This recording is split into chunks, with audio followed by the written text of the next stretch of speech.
एक समय की बात है। एक शहर में धर्मपाल नाम का एक व्यापारी रहता था। उसकी पत्नी काफ़ी खूबसूरत थी और उसके पास काफ़ी संपत्ति थी, लेकिन उनके कोई संतान नहीं होने के कारण वे काफ़ी दुखी रहा करते थे। ईश्वर की कृपा से उनको एक पुत्र की प्राप्ति हुई, लेकिन वह अल्पायु था। उसे यह श्राप मिला था कि 16 वर्ष की उम्र में सांप के काटने से उसकी मौत हो जाएगी।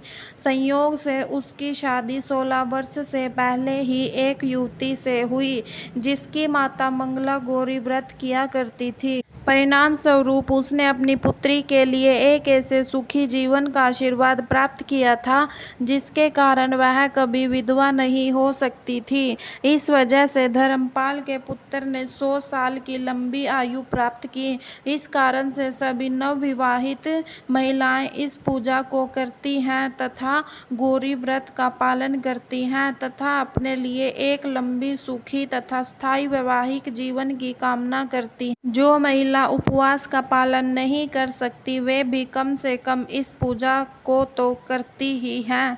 इस कथा को सुनने के बाद विवाहित महिला अपनी सास तथा ननद को 16 लड्डू देती है। इसके बाद वे यही प्रसाद ब्राह्मणों को भी देती हैं। इस विधि को पूरा करने के बाद व्रती 16 भांति वाले दिए से देवी की आरती करती हैं। व्रत के दूसरे दिन बुधवार को देवी मंगला गौरी की प्रतिमा को नदी या पोखर में विसर्जित कर दी जाती है। अंत में मां गौरी के सामने हाथ जोड़कर अपने समस्त अपराधों के लिए एवं पूजा में हुई भूल चूक के लिए क्षमा मांगे।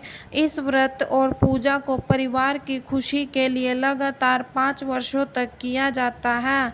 अतः शास्त्रों के अनुसार यह मंगला गौरी व्रत नियमानुसार करने से प्रत्येक मनुष्य के वैवाहिक सुख में बढ़ोतरी होकर पुत्र पौत्रादि भी अपना जीवन सुखपूर्वक गुजारते हैं। ऐसी इस व्रत की महिमा है।